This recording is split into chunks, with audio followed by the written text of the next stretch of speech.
ಪೀತಾಂಬರವಿಲ್ಲ, ವಜ್ರ ಆಭರಣವಿಲ್ಲ. ಈ ಸಭೆಯಲ್ಲೇಕಿನ ಕರೆದುಕೊಂಡರೆ ಅವಾಗ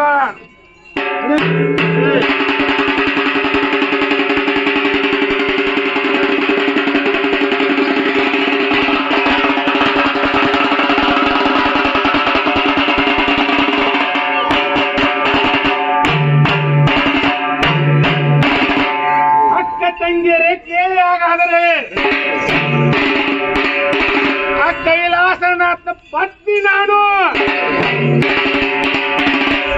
ಯಾವುದೇ ಒಂದು ಮುಚ್ಚಿ ಬಂದು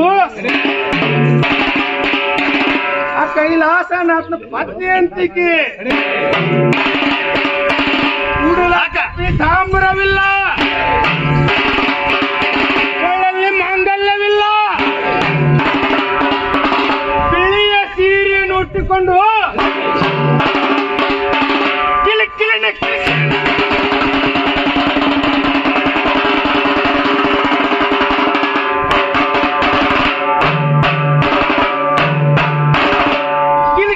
ಕಿಲಿಕಿಲಿನ ನಗುತ್ತಾ ಕೋಪದಿಂದ ಪಾರ್ವತಾ ದೇವಿ ಶಿವಲೋಕಕ್ಕೆ ಬಂದು ಬಾಗಿಲಿಗೆ ನಿಂತು ದಾಸನಾಥ ಶಂಕರ ಹೇಳುತ್ತಾನೆ, ಪತಿ ಪಾರ್ವತಾ ದೇವಿ ಶಿವಲೋಕಕ್ಕೆ ಬಂದು ಶಿವ ಬಾಗಿಲಿಗೆ ಏಕೆ ನಿಂತಿರುವೆ? ಪತಿಯಾದ ಶಂಕರನೇ,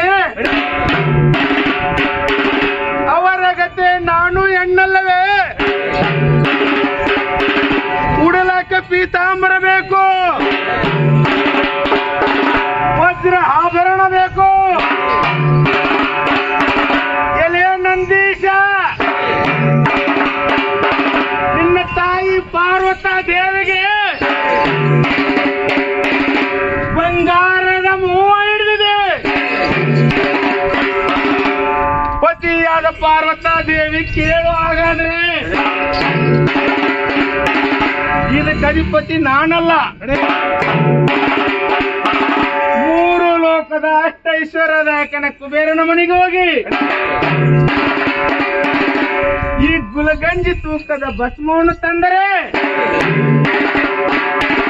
ಮರಳಿ ನಿನ್ನ ಶಿವಲೋಕಕ್ಕೆ ಅಪ್ಪಣೆಯನ್ನು ಮಾಡಿದ್ರು.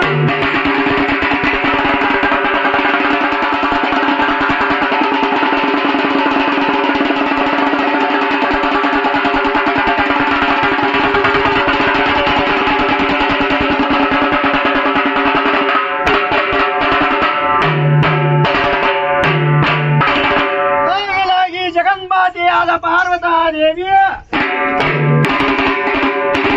ಇದೇ ಒಂದೇ ಒಂದು ಗುಲಗಂಜಿ ಭಸ್ಮವನ್ನು ತೆಗೆದುಕೊಂಡು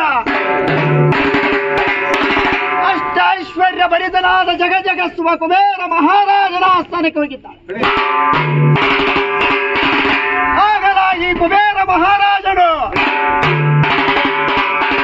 ಜಗನ್ಮಾತೆಯಾದ ಪಾರ್ವತಾ ದೇವಿ ಬಂದಿರುವುದನ್ನು ಕಂಡು ಜಗನ್ಮಾತಾ ಪಾರ್ವತಾ ದೇವಿ ಕೇಳು,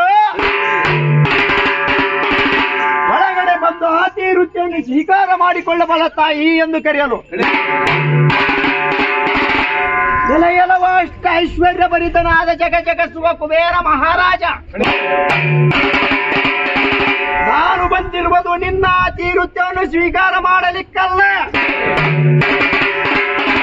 ನಾನು ಒಂದೇ ಒಂದು ಗುಲಗಂಜಿ ಭಸ್ಮವನ್ನು ತಂದಿರುವನು. ಇದರ ಸರಿತೂಕಕ್ಕೆ ಬಂಗಾರವನ್ನು ಕೊಡೆಯ ಎಂದು ಹೇಳಲು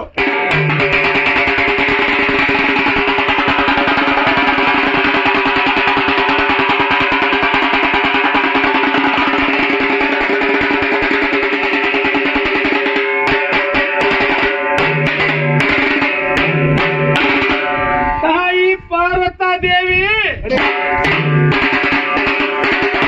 ಈ ಗುಲಗಂಜಿ ತೂಕದ ಭಸ್ಮವನ್ನು ತೊಂಡು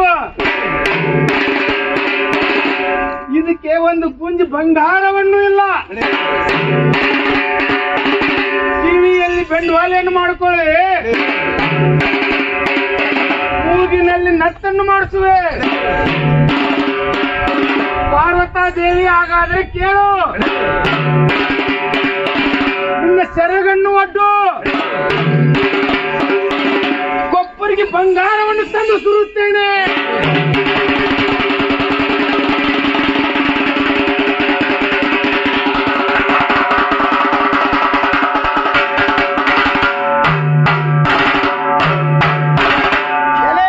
ಐಶ್ವರ್ಯ ಬರಿದನಾದ ಜಗಜಗತ್ಸುವ ಕುಬೇರ ಮಹಾರಾಜ ಕೇಳು,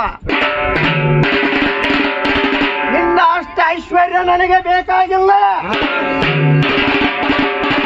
ಈಗಿಂದಿಗಲೇ ಖಜಾಂಚಿಯನ್ನು ಕರೆಸಿ ಒಂದು ತಕ್ಕಡೆಯನ್ನು ತರಸು. ಆ ತಕ್ಕಡೆಯಲ್ಲಿ ಇದೇ ಒಂದೇ ಒಂದು ಗುಲಗಂಜಿ ಭಸ್ಮವನ್ನಿಟ್ಟು ಇನ್ನೊಂದು ಕಡೆ ನಿನ್ನ ಬಂಗಾರವನ್ನು ಸುರಿಯ ಎಂದು ಹೇಳಲು. ತಾಯಿ ಪಾರ್ವತಾ ದೇವಿ ಎಷ್ಟು ಹೇಳಿದರೆ ಕೇಳಲಾರದೆ, ಅದೇ ಪ್ರಕಾರವಾಗಿ ಅವಿಶಾಲರ ಮನೆಗೆ ಹೋಗಿ ಒಂದು ತಕ್ಕಡಿಯನ್ನು ತರಿಸಿ ಒಂದು ಪರಡಿಯಲ್ಲಿ ಭಸ್ಮವನ್ನು ಇಟ್ಟು ಇನ್ನೊಂದು ಪರಡಿಯಲ್ಲಿ ಅಷ್ಟೈಶ್ವರ್ಯದಾಯಕನ ಕುಬೇರನ ಮನೆಗೆ ಹೋಗಿ ಒಬ್ಬರಿಗೆ ಬಂಗಾರ ತಕ್ಕಡಿಗೆ ಸುರಿದಾಗ ತಕ್ಕಡಿ ಜಪ್ಪು ಅನ್ನಲಿಲ್ಲ. ಅವಾಗ ಪಾರ್ವತಾ ದೇವಿ ಹೇಳುತ್ತಾಳೆ, ಎಲೆ ಅಷ್ಟೈಶ್ವರ್ಯದಾಯಕ ಕುಬೇರ,